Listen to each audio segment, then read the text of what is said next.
अच्छा, महिलाएं काफ़ी देर से मैं देख रहा हूँ, कुछ महिलाएं ताली भी नहीं बजा रही। देखो, मफतलाल जी की पत्नी को तो ये सुविधा है क्योंकि उनको तो पेमेंट देनी है हमें, वो ताली नहीं भी देंगी तो भी चलेगा, पर आपको ये सुविधाएं नहीं है, आपको ताली बजानी पड़ेंगी। हालांकि मैं बता दूं, हमारे को हर कवि सम्मेलन में एक महिला ऐसी मिल जाती है जो ताली नहीं बजा रही होती। मेरे को एक बार मिल गया अहमदाबाद में, मैं भाई साहब मैंने कविता सुनाई, मुक्तक सुनाया, छंद सुनाया, गीत सुना दिए 4, पर अगली ताली बजा के न देवे। मैं आखिर में नीचे गया, पैरों में पड़ के बोला, बहन जी अब ताली क्यों नहीं बजा रही? बोली, तेरी शकल मेरी सास से मिलती है।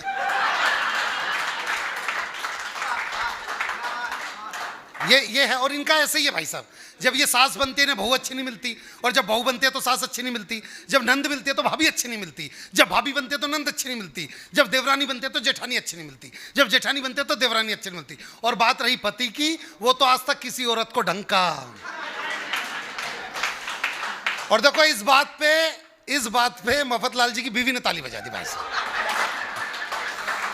तो इसका मतलब तालियां असर करती हैं भाई साहब। और मैं इतना भी अच्छी तरह से जानता हूँ, वो हरिद्वार की तरफ 2 बसें जा रही थी, आगे वाली बस में सारी सास और पीछे वाली बस में सारी बहुएं। तो सास वाली बस खाई में गिर गई, बस जो बहुएं उनके लिए चुटकुला खत्म, उनको सुनना भी नहीं आगे क्या हुआ। मेरे 756 कवि सम्मेलनों का रिकॉर्ड है। हमेशा कवि सम्मेलन से नीचे उतरते 4-5 नई बहुएं आके मुझसे हमेशा पूछती हैं, भैया कौन से टूर एंड ट्रैवल से भेजी थी तुमने अपनी सास? ये होता है। तो सास वाली बस खाई में गिर गई, देख के बहू वाली बस में एक बहू ने रो रो के, हो मेरी सास, हो मेरी सास। सबने बोला, ओहो तो बहुत प्यार करती थी। कह रही, ना मेरी वाली तो आई ना। तो देखो, हालात हम घर से ही, हाथ से जब भी निकलता भाई साहब घर से निकलता है। और सुनिएगा कि अदब के नाम पे महफिल में चर्बी बेचने वालों, आजकल कवि सम्मेलन की जगह पे ना जाने क्या क्या होता है भाई साहब। लड़कियां नचाई जाती हैं, जिन लड़कियों का उन 9 दिनों में उन घरों में पूजा जाता है, जिन बेटियों को, कुछ मंचों पर वो लड़कियां नचाई भी जाती हैं। तब मैं कहना चाहता हूं, आपने कितना अच्छा कार्यक्रम करा है। वार्ष्णेय जी के पूरे परिवार को, उनके पूरे स्कूल को, ये मैं दिल से साधुवाद दे रहा हूं कि आपने बहुत अच्छा कार्यक्रम करवाया। और आपके लिए 2 पंक्तियां कहता हूं कि अदब के नाम पे महफिल में चर्बी बेचने वालों, अभी वो लोग जिंदा हैं जो देसी घी पहचानते हैं। ये अपनी पत्नी को 4 पंक्तियां सुनाते, सुनिएगा आपके भाई साहब।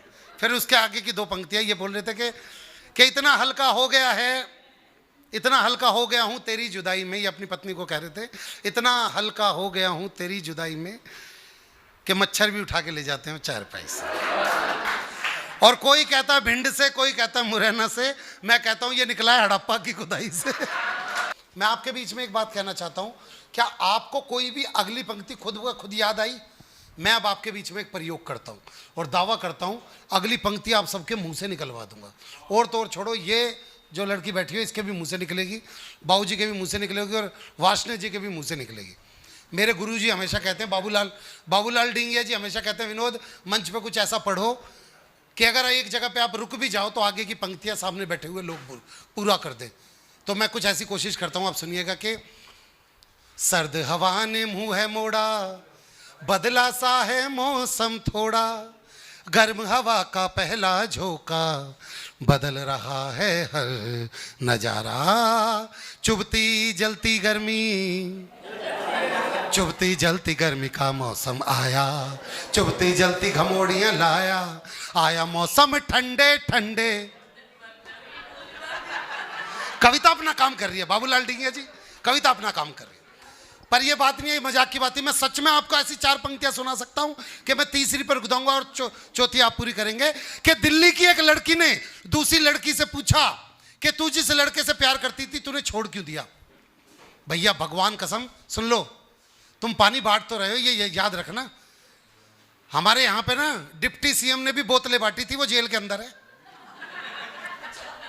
आगे अपनी मर्जी है भैया, मैं तो सिर्फ समझा सकता हूं आपको, बस बांट तो आप चाहे जितनी मर्जी लो इनको। अब मैं सच में आपको ऐसी पंक्तियां सुनाता हूं कि मैं तीसरी पर रुक जाऊंगा, चौथी पंक्ति आप सबके मुंह से निकलेगी, और तो और छोड़ो मफतलाल जी के मुंह से निकलेगी। सुनिए आप कि दिल्ली की एक लड़की ने दूसरी लड़की से पूछा कि तू जिस लड़के से प्यार करती थी तूने छोड़ क्यों दिया। तो लड़की ने जो कारण बताया वो 4 पंक्तियों में, 3 पंक्तियां मेरी और चौथी आप सबके मुंह से। तो लड़की ने पूछा तू जिस लड़के से प्यार करती थी तूने छोड़ क्यों दिया। लड़की ने जवाब दिया कि कर्जे में उसका एक एक बाल निकला, कहां का धनी था वो तो कंगाल निकला, और मैं ही थी जो मोदी की तरह गरजती रही, वो तो खांसने वाला। मैं बता दूं बाबूजी, गुड्डू के बारे में मैं आपको बताऊं, गुड्डू एक ऐसा व्यक्तित्व मैं बता दूं, पिछले दिनों ये एक नाले में गिर गया था और नाले में गिर कर भगवान बाहर निकाल दे, 50 किलो लड्डू चढ़ाऊंगा। भगवान ने बाहर निकाल दिया। तो बाहर निकलते बोला कौन से लड्डू, भगवान ने फिर डाल दिया। कह रहा पूछ ही तो रहा था बेसन के या बूंदी के। और पिछले दिनों ये अग्रवाल स्वीट पे गया, भाई साहब मिठाई खाने के लिए गया बाबू मैं, ये मिठाई खाने गया और मिठाई वाले की दुकान पे जाकर भैया आधी किलो मिठाई दे दे। और भाई साहब कति जलेबी ली इसने गरम गरम और वहीं पे खा गया। उसने बोला पैसे, कह रहा पैसे तो नहीं है। तो मिठाई वाला बाहर निकल के इसे खूब मारा, जमीन पे लिटा दिया, इतना मारा। और ये भी ऐसा ढीठ कपड़े झाड़ के बोला इसी भाव में आधा किलो रसगुल्ले और खिला दे। देख रहे हो आप, मतलब ऐसा व्यक्ति अगर हमारे मंच पे है तो वो गुड्डू शादीशुदा होता है। लेकिन नारी शक्ति की मैं बात करता, नारियों की बात ऐसी है, एक सास बैठी हुई थी धूप में, दादी, इतने में एक पहला पोता आया, करा दादी एक बार टैं बोल दे। दादी की समझ में बोले टैं, कह रहा हो गई तेरी बल्ले बल्ले हो जाएगी बल्ले। दादी की समझ में नहीं आया। इतने में दूसरा पोता आया, कह रहा दादी एक बार टैं बोल दे। दादी ने बोल दी टैं, कह रहा हो गई तेरी बल्ले। अब दादी ने हाथ पकड़ लिया, कह रहा चक्कर क्या है, ये टैं की बुलवा और बल्ले बल्ले का गाना क्यों गा रहा है। बोला अंदर मम्मी अपनी सहेली से कह रही थी जी पता नहीं ये बुढ़िया कि जिस दिन टैं बोल जाएगी ना उसी दिन हमारी तो हो गई तेरी बल्ले बल्ले और हो जाएगी बल्ले बल्ले। नारियों का सशक्तिकरण इस बात से ज़्यादा क्या होगा भाई साहब। हम लोग 250-300 रिश्तेदार लेके जाते हैं इनको ब्याहने के लिए, और ये एक अकेली आ जाती है हमारे घर में तूफान मचाने के लिए। मैं जानता हूँ भाई साहब, स्कूल में तो यहाँ कम से कम अच्छा तो पढ़ाया जा रहा है भाई साहब। एक स्कूल के अंदर तो क्या शिक्षा हो रही थी मैं बतलाऊँ, वहाँ पे अधीक्षक पहुँच गए बच्चों की जाँच करने। तो एक बच्चे से बोला बेटे 2 का पहाड़ा सुना। तो बच्चा बोला जी डो इटम डो डो डूनिटार। तो टीचर को लगा अरे यार कोई बात नहीं, दूसरे बच्चे से हाँ बेटे तू 2 का पहाड़ा सुना। डो इटम डो डो डूनिटार। अरे यार ये भी बेटा तू सुना। बोला डो इटम। बेटा रुक जा, टीचर को बुलाओ जी। टीचर ने भाई क्या पढ़ा रहे हो। टीचर उससे बोला भाई तू सुना। बोला डो इटम डो।